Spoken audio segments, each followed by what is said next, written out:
Welcome to Shorthand Dictation Practice.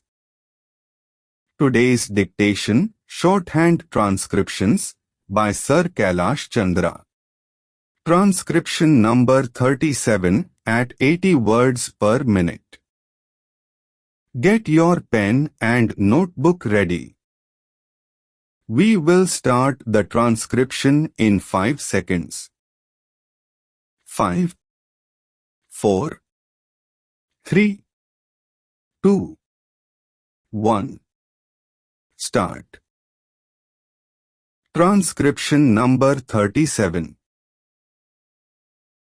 Madam Deputy Chairman, I rise to participate in this discussion not with a view to ventilate particular grievances or to secure concessions and relief in the taxation measures. I am one of those who believe that there is no justification for additional taxation unless the conditions laid down by the Taxation Inquiry Commission are complied with. It was a commission presided over by no less a person than Dr. John Mathai, one of our illustrious finance ministers, and it laid down that there was no justification for any additional taxation unless we complied with 2 or 3 conditions. One condition was that whatever tax realized was being properly spent, that there was no wastage or superfluous expenditure being incurred. The Commission had pointed out that out of every rupee that was being raised by the government, 6 paise were being spent on administration, and about 20 paise were being spent on social services including education etc., and the balance for other things. Another was that whatever tax was being imposed should be realized before we brought out measures for fresh taxation.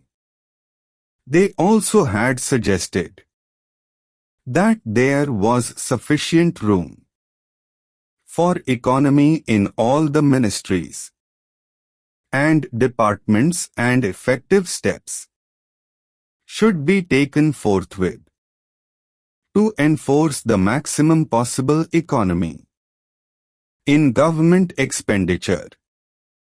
Now, we have before us this audit report for 1961 to 62, which was presented to the Lok Sabha on the 6th June, and which came to my hands last night, and I have not been able to study it.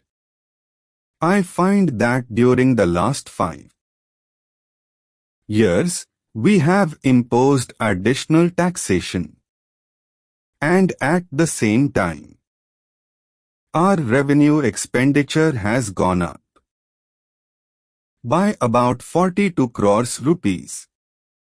So, on the one hand, we say that we are raising this money, these taxes, for the implementation of the plan, and for that reason every chief minister and ministers go about saying that we want money for the implementation of the plan. But what are the facts? We find that the money that has been raised is being used for administrative purposes. So, it is not correct to say that. On the other hand, it is not proper, because you must know that no plan, however well balanced and well thought out it may be, can be implemented in a democratic setup, unless you can enthuse the people. We have been depending either on foreign aid or on indirect taxation or deficit financing. And more than once I have pointed out that these measures will not help to enthuse the people. And unless the people are enthused, we will not have any successful results so far as planning is concerned. Now, it is necessary, it is time that we should take stock of the situation, for we have had 14 years of freedom and 12 years of democratic rule and of planned economy. What are the results? I am not one of those who minimize our achievements. We have had some achievements which are remarkable, of which we can be proud. We have had 3 general elections, and we can be proud of all this. But it is equally true that the expectations of the people remain mostly unfulfilled. They remain unrealized. What are the expectations of the people? They wanted an adequate supply of drinking water.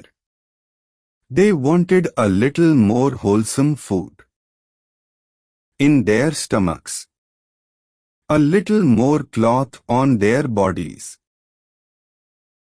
a stronger roof over their heads, freedom from the clutches of the corrupt officials and the grabbing intermediaries, and speedier justice. But what have we done? Have we been able to satisfy those expectations? I can say no. Even in the third 5-year plan we find that all the villages have not been provided with adequate supply of drinking water. And as for food, only the other day, the finance minister himself admitted in the other house that there was adulteration of foodstuffs all round. Not only that, a former health minister admitted in this house that it was difficult to get any article of food unadulterated. Then what is the use of talking about pure food articles and of other health facilities when the people are getting articles which are as good as poison? They are injurious to health. The other day the finance minister is reported to have said that the taxation proposals did not affect the common man because he needed only coarse cloth and ordinary food during the last 5 years.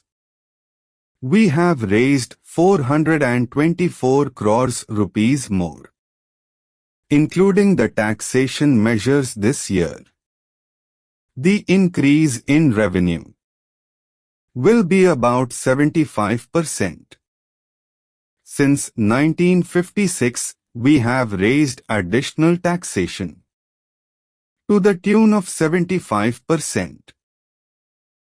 And during the 5 years preceding this year, the revenue expenditure has gone up by 85%.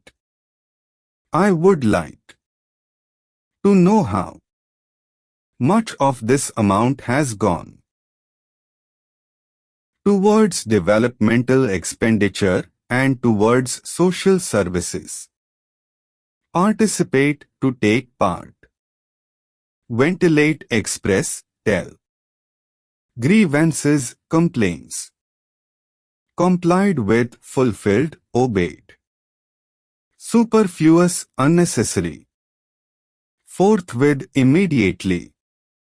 Enforce, effect, implement. Well-balanced, properly thought out. Set up as a noun, hyphenated. As a verb, set up. With no hyphen. Enthuse, verb of enthusiasm, encourage. Wholesome, health-giving. Stomach, belly. Grabbing, snatching. Or seizing forcibly others' right or property. Intermediaries, middlemen.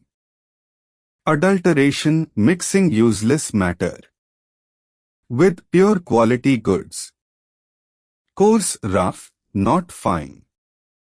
Of inferior quality, distinct from coarse. Preceding which happens before something else, distinct from proceeding. Meaning to move forward. This completes today's dictation. Practice well and see you in the next session.